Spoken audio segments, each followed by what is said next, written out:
नमस्कार मित्रों, मैं डैनियल आपका स्वागत करता हूं इस चैनल पर जिसका नाम है क्या आप जानते हो आप परमेश्वर को नहीं जानते। क्या आप जानते हो आप परमेश्वर को नहीं जानते। ये नाम क्यों?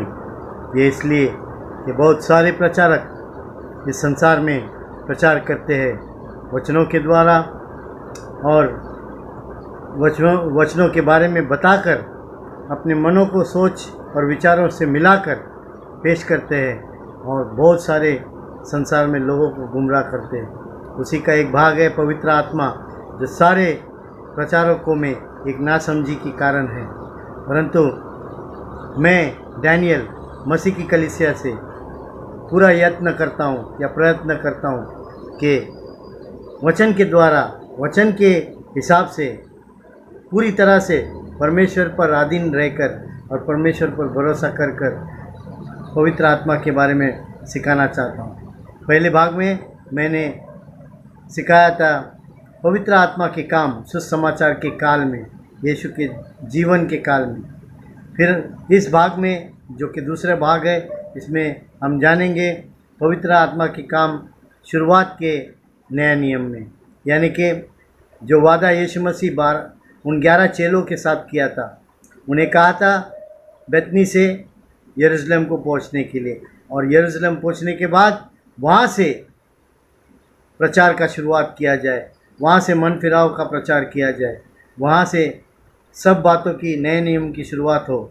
परंतु एक बात हमें ध्यान देना ज़रूरी है, जब यीशु मसीह 40 दिन उनके साथ था, उन्हें शिक्षा दे रहे थे, तो उन्हें बताया गया था कि ये पवित्र आत्मा उनके बपतिस्मा के लिए होगा। हम पढ़ते हैं प्रेरितों के काम कि यीशु मसीह ने बता दिया था उनको कि ये जो पवित्र आत्मा जो यरूशलेम से उन्हें मिलेगा, ये पवित्र आत्मा उन्हें उनके ऊपर गिरते हुए मिलेगा, और वो उनका क्या काम करेगा।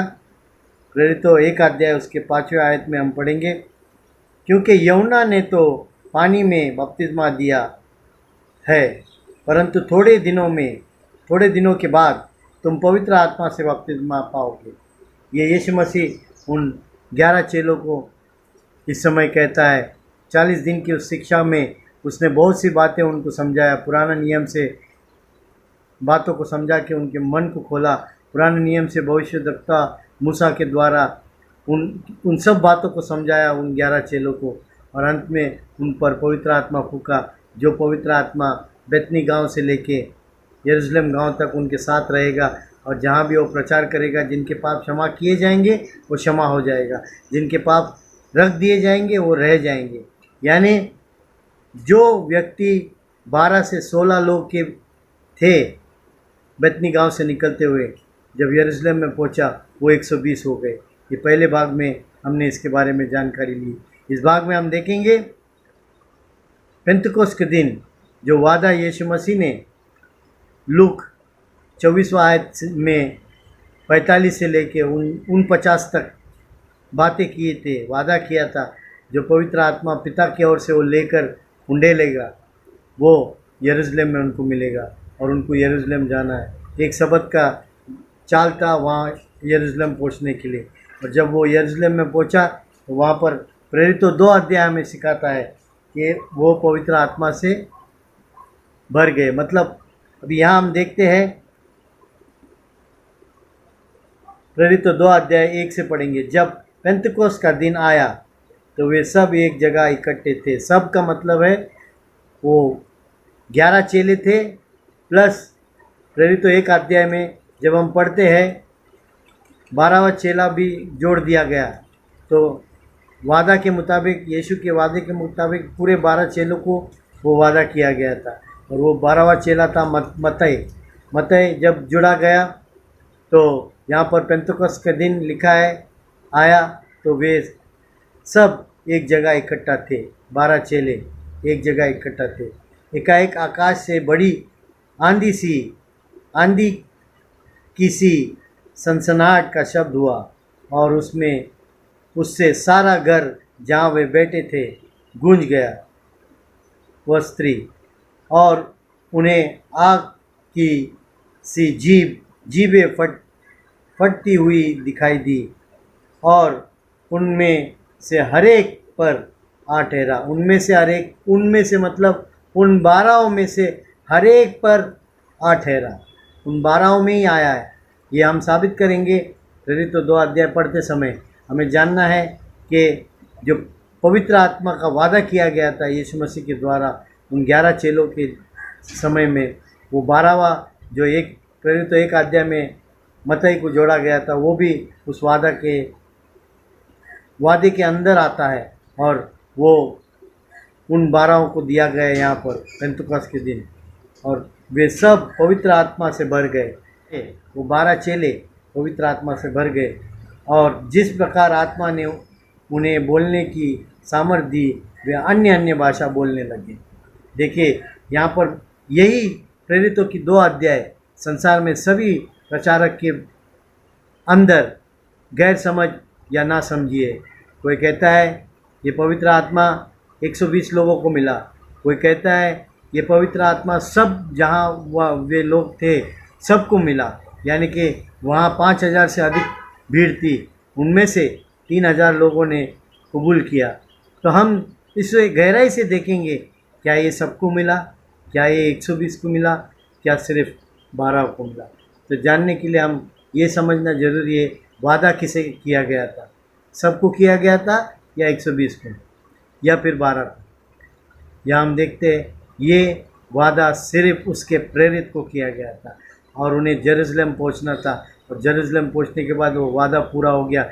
ये जो गिरता हुआ पवित्र आत्मा स्वर्ग से, ये इनका बैप्टिज़्म हुआ और दूसरा बात ये अन्य अन्य भाषा बोलने लगी, अन्य अन्य भाषा और चमत्कार और चिन्ह करने लगे। ये पवित्र आत्मा जो ऊपर से गिरा था वो आज किसी को नहीं मिलता, सिर्फ वादा किए हुए लोगों को दिया गया, प्रेरितों को दिया गया।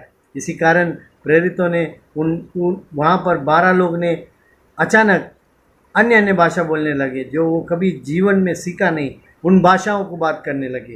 तो हम पढ़ते आगे, जब हमें मालूम पड़ता है आकाश के नीचे 5वें आयत में, दूसरे अध्याय के 5वें आयत में, आकाश के नीचे की हर एक जाति में से भक्त यहूदी यरूशलेम में रह रहे थे। जब यह शब्द हुआ तो भीड़ लग गई और लोग घबरा गए, क्योंकि हर एक को यह सुनाई देता था कि वे मेरी ही भाषा में बोल रहे हैं। वे सब चकित और अचंभित होकर कहने लगे, देखो ये जो बोल रहे हैं, क्या ये सब गलीली नहीं?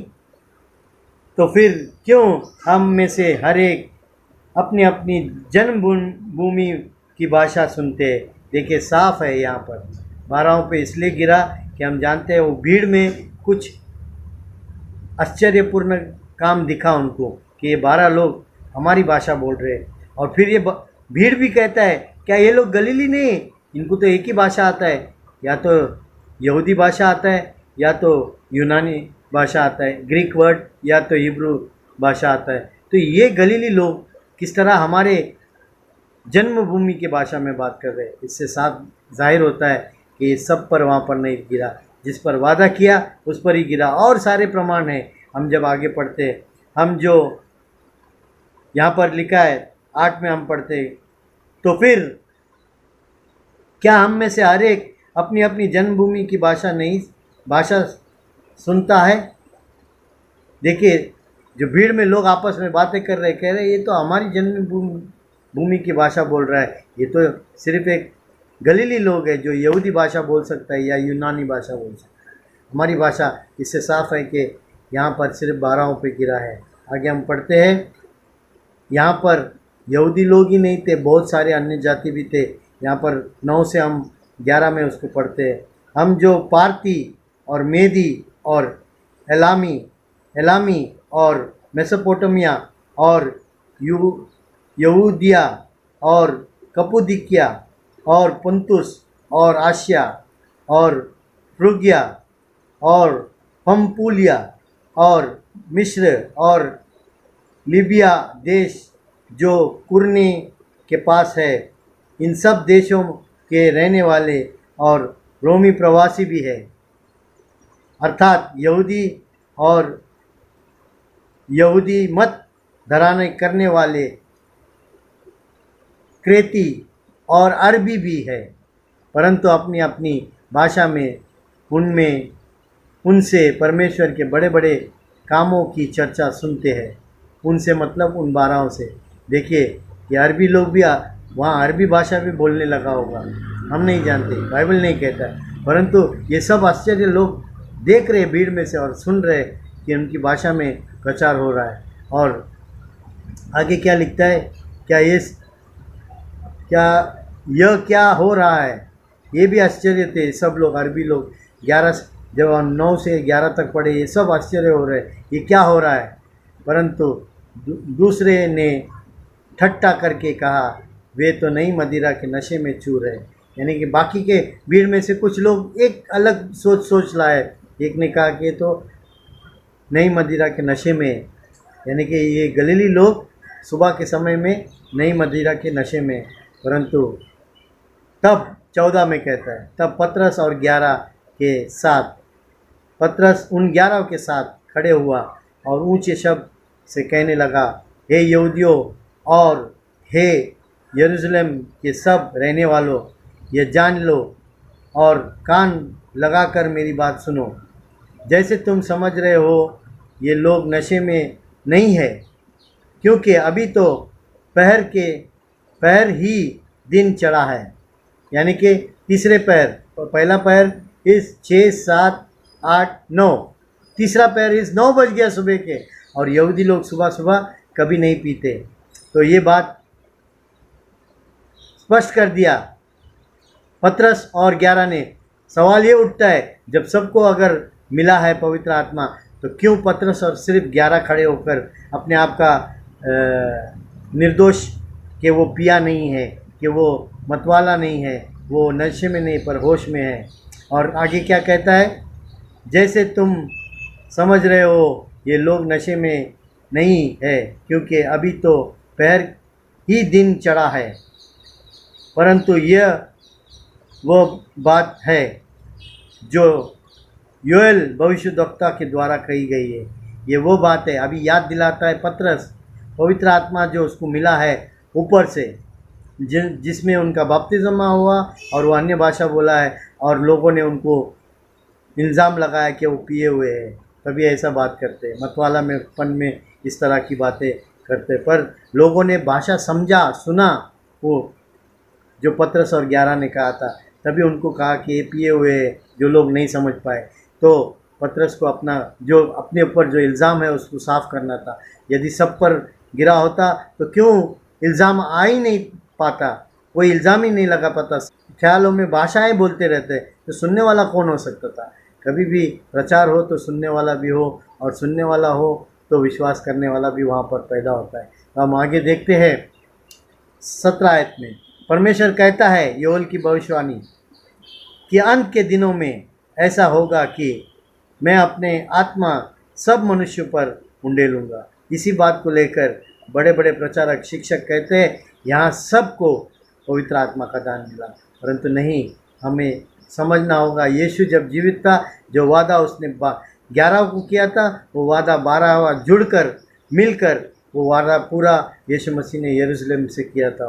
उन 12 का बपतिस्मा और उन 12 को चमत्कार, चिन्ह और अद्भुत भाषाएं को बोलने के लिए ये पवित्र आत्मा दिया था। 2 काम वहाँ पर हुआ उस पवित्र आत्मा का। एक काम तो वो 12 का बपतिस्मा, दूसरा काम तो उनके द्वारा अलग अलग भाषा बोले जाए, ताकि लोग समझे और पवित्र आत्मा का चिन्ह और चमत्कार देख के बहुत लोग विश्वास कर सके। तो वहाँ पर पतरस को पियक्कड़ बताया गया, पियक्कड़ बताया तो उसने अपना बातें शुरू किया। ये बातें अभी नहीं हुआ है, योएल ने कई साल पहले ही ये भविष्यवाणी किया था कि ये सभी पर ये आत्मा दिया जाएगा। अब सवाल ये उठता है, योएल ने भविष्यवाणी किया और यहाँ पर लिखा है मैं अपने आत्मा सब मनुष्य पर उंडेलूँगा, और तुम्हारी बेटी और तुम्हारी बेटियाँ भविष्यवाणी करेंगे, और तुम्हारे जवान दर्शन देखेंगे, और तुम्हारे पुरनिया स्वप्न देखेंगे। वरन मैं अपना दासों और अपनी दासियों पर भी उन दिनों में अपने आत्मा में से उंडेलूँगा, और वे भविष्यवाणी करेंगे। 19 और मैं ऊपर आकाश में अद्भुत काम और नीचे धरती पर चिन्ह अर्थात लहू और आग और धुएं का बादल दिखाऊंगा। 20 प्रभु के महान और तेजस्वी दिन के आने से पहले सूर्य अंधेरा और चांद लहू सा हो जाएगा, और जो कोई प्रभु का नाम लेगा वह उद्धार पाएगा। ये इतना तक भविष्यवाणी है। 22 में लिखता है, हे इज़राइली ये बातें सुनो। यीशु नाज़री एक मनुष्य था जिसका परमेश्वर की ओर से होने का प्रमाण उन सामर्थ्य के काम और आश्चर्य के कर्मों और चिन्हों से प्रकट है। इस योएल की भविष्यवाणी को यहाँ पर पूरी तरह से समझाने की कोशिश करता है।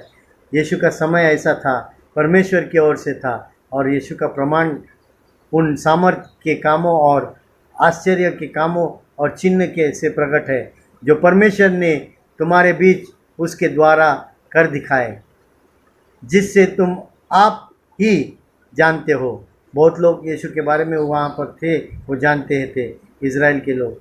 उसी यीशु को जो परमेश्वर की ठहराई हुई योजना और पूर्व ज्ञान के अनुसार पकड़वाया गया, तुमने अधर्मियों के हाथ से क्रूस पर चढ़ाकर मार डाला।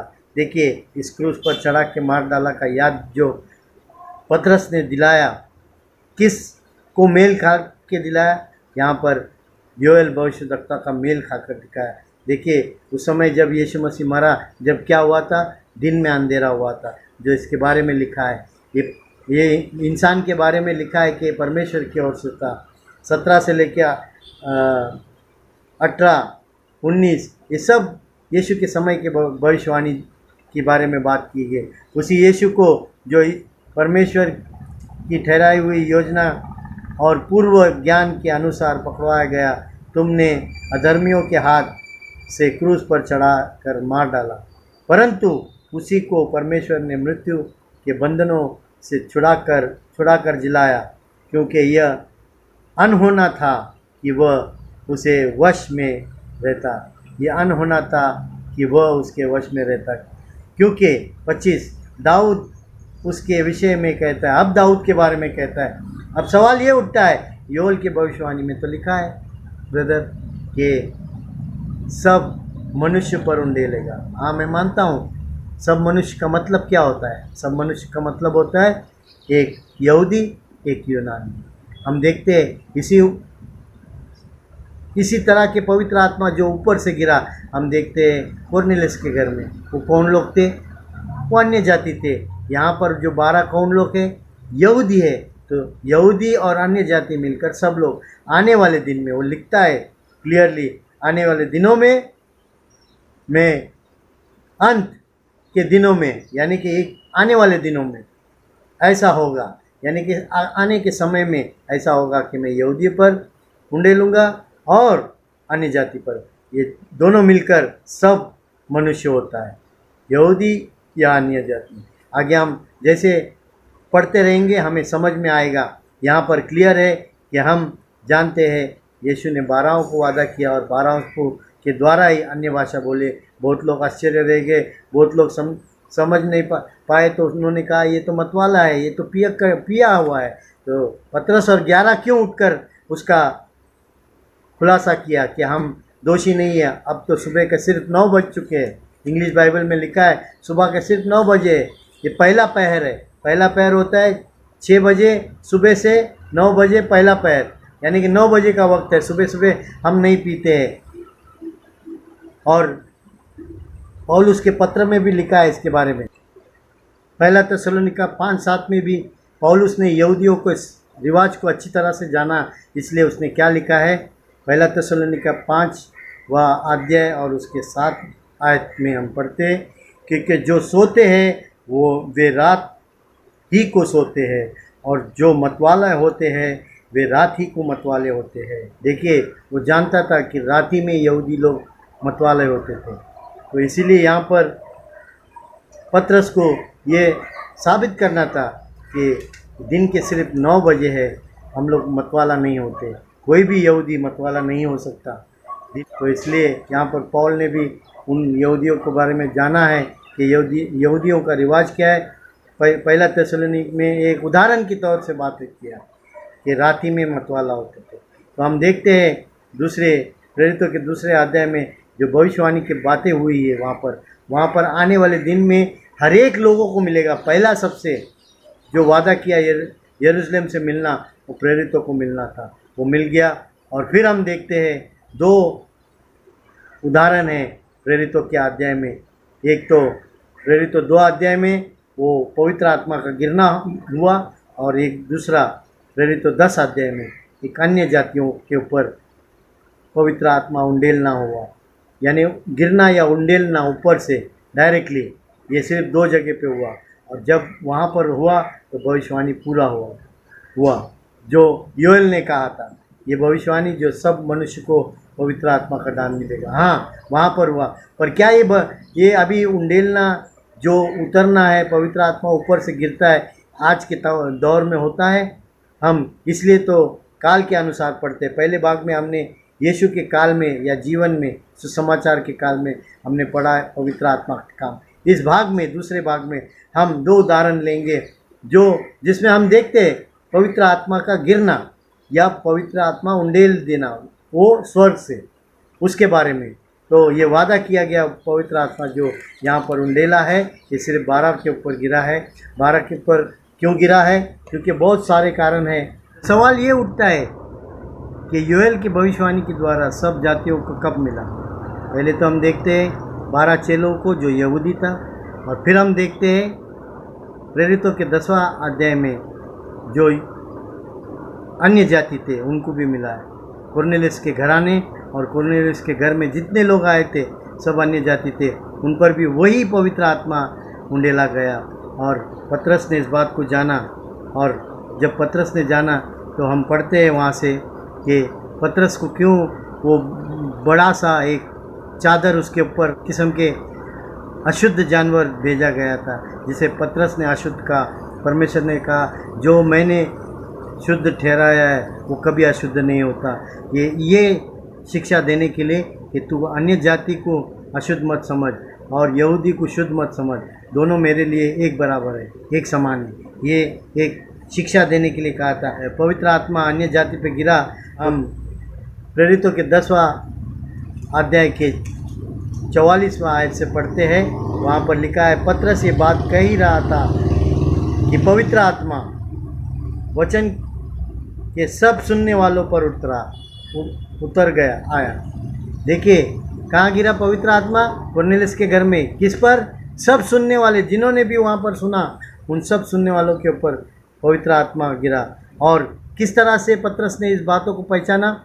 हम देखते हैं उसके साथ में 6 यहूदी लोग जोपा नगर से उसके साथ आए थे कुरनेलियुस के घर में। वहाँ पर 45 में लिखा, और जितने खतना किए हुए विश्वासी पतरस के साथ आए थे वे सब चकित हुए कि अन्य जातियों पर भी पवित्र आत्मा का दान उंडेला गया है।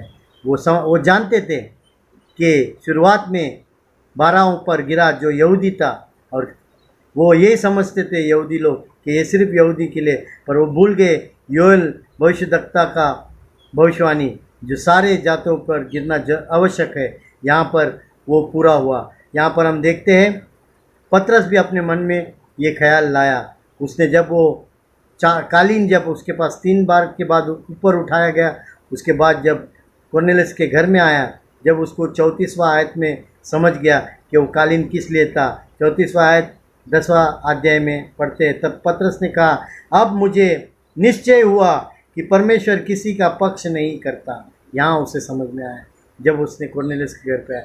जब प्रचार कर रहे थे सब सुनने वालों पर गिर गया। सुनने वालों पर गिर गया तो 40 क्या लिखता है? क्योंकि उन्होंने उन्हें भांति भांति की भाषा बोलते और परमेश्वर की वो क्यों चकित हुए? क्योंकि वे भी पेंतिकोस्त के दिन एक आंखों देखा गवाही था कि जो पवित्र आत्मा उन 12 पे गिरा, जब वो भी वहाँ पर गवाह था। किस तरह से हमें समझ में आता है कि वो भी वहाँ गवाही था? जब हम प्रेरितों 2 अध्याय उसके 5वां आयत को पढ़ते हैं उससे हम समझते हैं कि सारे यहूदी उस समय उस जगह पर गवाही थे, पर सबके ऊपर नहीं गिरा। वो गवाही के अनुसार वो वहाँ पर बातें कर रहे थे। आकाश के नीचे की हर एक जाति में से भक्त यहूदी यरूशलेम में आ रहे थे। यानी कि हम ये जानते हैं कि संसार भर से जितने भी यहूदी थे पेंतुकोस्त के दिन वहाँ एक गवाह बनने के लिए आते थे कि वो त्यौहार किस तरह से 7 दिन के लिए मनाया जाता था। तो हम ये जानते हैं कि ये जो 6 पतरस के साथ थे वो एक गवाह थे उस पवित्र आत्मा का गिरना 12 के ऊपर। वो गवाह क्या था? वो वहाँ पर गिरा, वो पवित्र आत्मा आग सी जीभ के समान था। यहाँ पर गिरा, वो आग सी जीभ के समान नहीं था। परंतु फिर कैसे पहचाना उन लोग ने कि ये वही पवित्र आत्मा था? जब गिरा तो अचानक हम देखते वो अन्य जाति में बातें करने लगा। वहाँ के लोग अन्य जाति में बात करने लगा। 46 में, क्योंकि उन्होंने उन्हें भांति भांति की भाषा बोलते और परमेश्वर की बड़ाई करते हुए सुना। जब उनको समझ में आया, जब पहली बार पतरस और 11 प्रेरित के ऊपर गिरा, उन्होंने अलग अलग भाषा बोला, और जब यहाँ पर सुनने वाले पर गिरा तो वो अलग अलग भाषा बोलने लगे। तब पतरस और उनके साथ जो 6 लोग थे, जो पेंतुकोस्त के दिन एक आंखों देखा गवाह था, वो जान लिया कि वो वही पवित्र आत्मा है।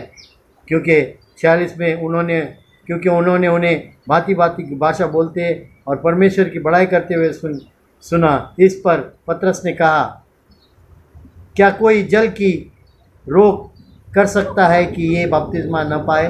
देखिए, ये एक शिक्षा है कि जो अधिकार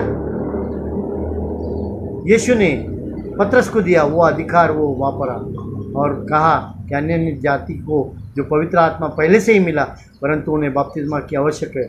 पवित्र आत्मा मिलना का मतलब है वो पवित्र आत्मा अन्य भाषा बोल सकता है, अद्भुत काम और चिन्ह कर सकता है, पर पाप की क्षमा के लिए जो पवित्र आत्मा पानी के द्वारा बाहर आने से मिलता है, वो आत्मा आपके साथ हमेशा हमेशा के लिए रहता है। दूसरा, आपको मार्गदर्शन करता है, और तीसरा, सब बातें यीशु का सिखाता है। इस वचन के द्वारा, आज मेरे पास वचन है, इसे खोल के मैं समझा सकता हूँ। तो हमें जानना है 2 अलग अलग काम पवित्र आत्मा का गिरने, मतलब अद्भुत काम और चिन्ह करने के लिए। पवित्र आत्मा का पानी के द्वारा मिलना, जो हर जातियों को अवश्य है मिलना, वो पवित्र आत्मा, एक ही पवित्र आत्मा जो आपके अंदर रहता है हमेशा के लिए, आपके शरीर को एक मंदिर बनाता है, और वो आपके मरने तक आपका साथ कभी नहीं छोड़ता। ये वो पवित्र आत्मा है। तो हम फिर 48 में लिखा है, और उसने आज्ञा दी कि उन्हें यीशु मसीह के नाम से बपतिस्मा दिया जाए। तब उन्होंने उसे विनती की कि वह कुछ दिन और उनके साथ रहे। तो वहाँ के लोगों ने पतरस से विनती किया और उसके साथ रहे। तो हम जाने कि ये पवित्र आत्मा जो उन्हें मिला था पतरस और 11 को पेंतुकोस्त के दिन, और कुरनेलियुस के घराने को, उसके घर के अंदर जो लोगों ने सुना, यानी कि सब अन्य जाति थे। तो ये योएल की भविष्यवाणी को पूरा करता है कि सब जातियों पर वो पवित्र आत्मा उंडेलेगा। यहाँ पर वो पूरा हो गया। आगे वो फिर कभी किसी को और गिरते हुए पवित्र आत्मा नहीं दिया, परंतु हम सब जान ले कि परमेश्वर ने ऐसा किया इसलिए कि उसके प्रचार को और भी बढ़ाए। उस समय में हज़ारों की संख्या में अद्भुत काम देखकर विश्वास करते थे या बपतिस्मा की ओर आते थे। देखिए मेरे मित्रों, हमें समझना जरूरी है। आज का इस भाग में हम सीख रहे हैं पवित्र आत्मा का गिरना और उसके काम। पवित्र आत्मा का गिरना प्रेरितों 2 अध्याय में उसके 2 काम थे। एक तो 12 प्रेरितों का बपतिस्मा, दूसरा तो उन्हें अद्भुत काम और चिन्ह का सामर्थ्य दिया गया था। इसीलिए तो हम देखते हैं प्रेरितों 2 अध्याय 43 वचन में सीधा सीधा लिखा है कि जब वो पवित्र आत्मा गिरा, 2 अध्याय 43 वचन में कहते हैं, और सब लोगों पर भय छा गए और बहुत सी अद्भुत काम और चिन्ह प्रेरितों के द्वारा प्रकट होते थे। अब सवाल ये उठता है, अगर सब पे गिरा है तो सिर्फ प्रेरितों के द्वारा क्यों होते थे? क्योंकि यीशु मसीह का वादा प्रेरितों ने यरूशलेम जाना ज़रूरी था। यरूशलेम से जो पवित्र आत्मा गिरा, पवित्र आत्मा के द्वारा में अन्य भाषाओं में प्रचार किया गया, अन्य भाषाओं में प्रचार किया गया, तो एक अद्भुत चिन्ह दिखाया गया। इस चिन्ह के द्वारा लोगों ने पूछा हम क्या करें, तो सबसे पहला पतरस ने उपाय दिया, मन फिराओ और तुम में से प्रत्येक लोग अपने अपने पापों की क्षमा के लिए यीशु मसीह के नाम से बपतिस्मा लो और तब तुम पवित्र आत्मा का दान पाओगे। तो पानी के अंदर जो पवित्र आत्मा मिलेगा वो एक ही आत्मा है, और इसका काम क्या है, तुम्हारे साथ वास करेगा और तुम्हारा पाप क्षमा करेगा, तभी वो तुम्हारे साथ रहने के लिए आएगा और तुम्हें हर बात याद दिलाएगा। इस बुद्धि को चलाने के लिए परमेश्वर का ज्ञान दी जो आपके हाथ में है उसको समझने में मदद करेगा। और जो पवित्र आत्मा गिरा हुआ था, प्रेरित 2 अध्याय और प्रेरित 10 अध्याय, ये अद्भुत चिन्ह और काम करने के लिए, क्योंकि जब भी अभी कुरनेलियुस के घराने लोगों को जब गवाही दिया होगा तो अद्भुत काम करने का चिन्ह कहाँ से मिलेगा, ये भाषा बोलकर, ये भाषा से उनके भाषा में प्रचार करने से वो समझते थे अरे ये लोग जो कुछ सीखा नहीं है तो मेरा भाषा भी बोलता है। यह अद्भुत चिन्ह भी किया उन लोगों ने ताकि लोग हज़ारों की संख्या में विश्वास कर सकें।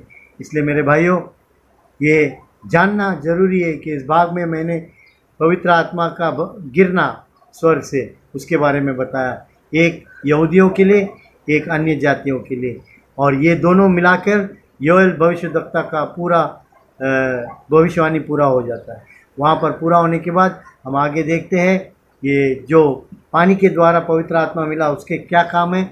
उसका काम है हमारे अंदर हमेशा के लिए रहना, एक मंदिर बना के हमारे अंदर रहना, और दूसरा हमें हर बातें सिखाना समझाना, और इस दुनिया में हमारे जीवन भर में हमारा बुराई से मार्गदर्शन करना, बुराई से दूर रखना, और हमारे मन को समझाना कि हमें ये नहीं करना और ये करना है और प्रचार करने में बुद्धि देना। ये सब काम ये पवित्र आत्मा जो पानी के द्वारा मिलता है। पर जब पहले काल में मिला था, क्योंकि बाइबल नहीं था, बाइबल की शिक्षा पुराने नियम से याद दिलाने के लिए और हर बातें को समझाने के लिए प्रेरित 2 अध्याय में दिया गया था, और कुरनेलियुस के घराने अन्य जातियों को भी दिया गया था।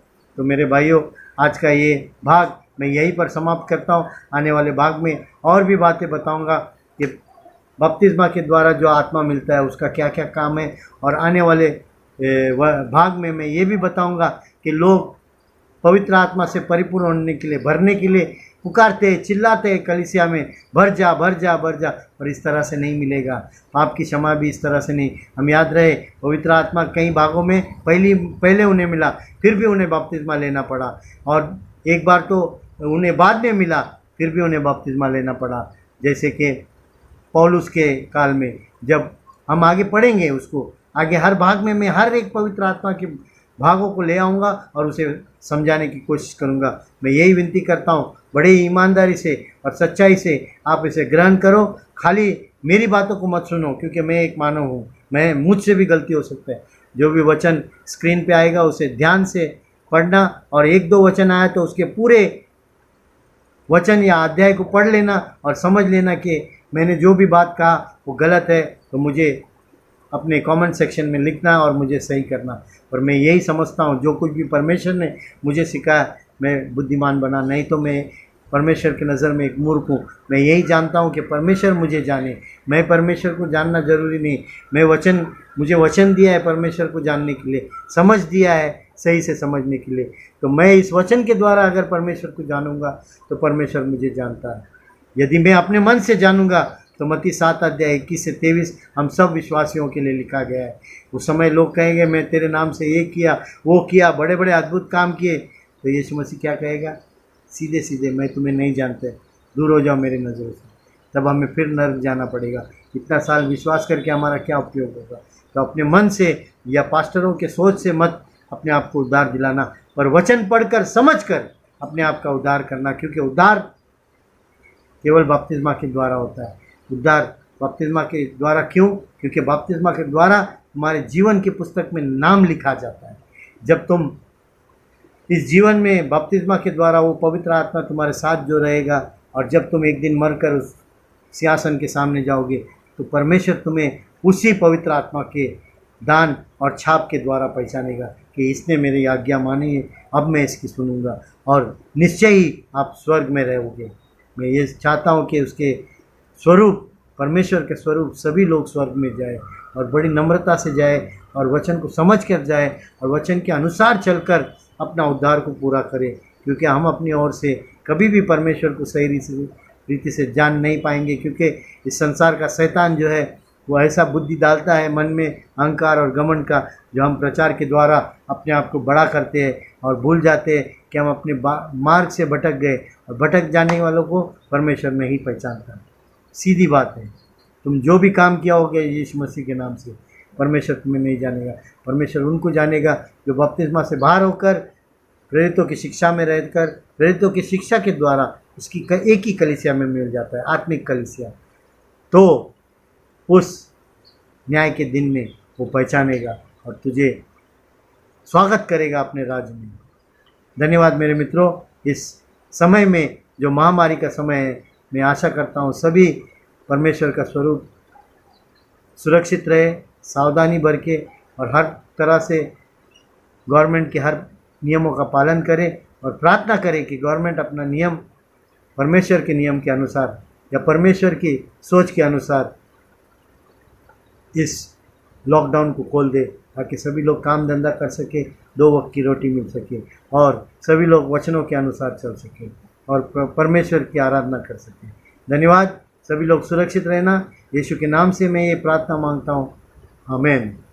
जब वो